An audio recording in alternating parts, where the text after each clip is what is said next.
जब आप ये कहते हैं कि नहीं मैं तो बाबा साहब को ही मानता हूँ, उनका अनुयायी हूँ, उन्हीं का फॉलोअर हूँ, कांची राम मेरे आइडल है, आदर्श है और मैं उन्हीं के रास्ते पर चलता हूँ, बाबा साहब के रास्ते पर चलता हूँ, तो फिर ये बीजेपी और कांग्रेस में जो ये जंग छिड़ी है कि बाबा साहब किसके, इन्होंने अपमान किया, 1990 तक कांग्रेस ने उनको भारत रत्न नहीं दिया या बीजेपी ने अपमान किया, हिंदू राष्ट्र बीजेपी चाहती है, अंबेडकर जी हिंदुत्व के खिलाफ थे।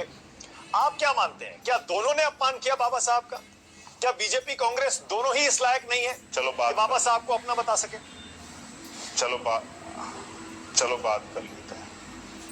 चलो बात करते हैं 50 से पहली, बात करते हैं 90 से पहली, बात करते हैं 18वीं शताब्दी की। क्या आज वो बातें तर्क संगत है? क्या फिर अगर वही बातें करनी है तो क्या हम देश को कैसे बदल पाएंगे? अगर सच कहा जाए तो इसमें कोई दो राय नहीं कि कांग्रेस के कार्यकाल में बाबा साहब को बहुत तमाम तरह के अपमान सहने पड़े, उस समय के नेताओं की वजह से थे। और क्योंकि जातिवाद चरम सीमा पर था तो बाबा साहब की सबसे बड़ा अपराध यह था कि बाबा साहब यहाँ जाति व्यवस्था में शेड्यूल कास्ट में पैदा हुए, लेकिन वो शेड्यूल कास्ट के नेता नहीं थे। उन्होंने सबके लिए काम किया। देश की उन्होंने हिंदू कोड बिल पर जब इस्तीफा दिया तो वो महिलाओं के लिए था, महिलाओं को बराबरी का अधिकार देना, पिछड़ों के लिए था। उन्होंने शेड्यूल कास्ट से पहले पिछड़े वर्ग के लोगों के लिए व्यवस्था की। आरबीआई आज है तो उनकी देन है। तो अगर कांग्रेस ये कह रही है, देखिए ऐसा महापुरुष किसी जाति के नहीं होते, महापुरुष सबके होते हैं। तो अच्छा, अगर बीजेपी की बात करें तो आरएसएस के लोगों ने उनकी शव यात्रा निकाली, आरएसएस के लोगों ने संविधान को कभी उनके जीते जी निकाली शव यात्रा, संविधान को कभी स्वीकार नहीं किया और तमाम तरह की जो है परेशानी का सामना उनको करना पड़ा। बहुत सारे लोग तर्क दे रहे हैं कि उन्होंने कांग्रेस के लोगों ने उनको चुनाव जीतने नहीं दिया, तो बहुत सारे तर्क है। लेकिन मैं आज पर बात करना चाहता हूँ। आज बाबा साहब फैशन नहीं ब्रांड है। सुना मानक भाई? ब्रांड।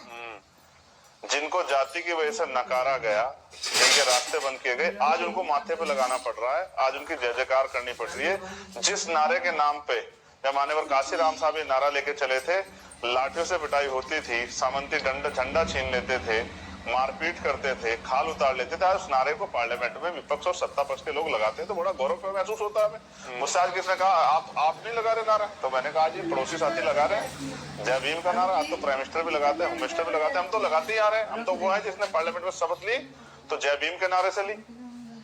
इसलिए मैं आपसे कह रहा हूँ कि बाबा साहब सबके, मैं नहीं बांट रहा बाबा साहब को, लेकिन ये भी एक कड़वा सच है कि बाबा साहब के विचारों को सिर्फ बाबा साहब चित्र में नहीं है, बाबा साहब का किरदार है, बाबा साहब के सपने हैं, बाबा साहब का विचार है, बाबा साहब का संघर्ष है। उन्होंने अपने 4-4 बच्चों का बलिदान दिया इस देश में और इस देश के वंचित वर्गों को मुख्य धारा में जोड़ने के लिए।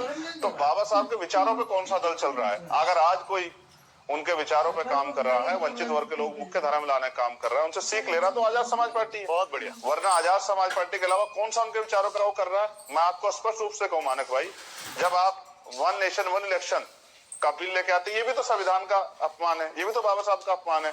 जब आप निजीकरण करके वंचितों के रास्ते बंद करते हो, आरक्षण खत्म करते हो, ये भी तो बाबा साहब का अपमान है। जब आप जो है एंटी कॉन्स्टिट्यूशनल कोई भी काम करते हो, जब आपने आर्थिक रूप से आरक्षण दिया, संविधान में जो आरक्षण का आधार था उसको हत्या करके संविधान का वोल्यूशन कर, वो भी तो बाबा साहब का अपमान था।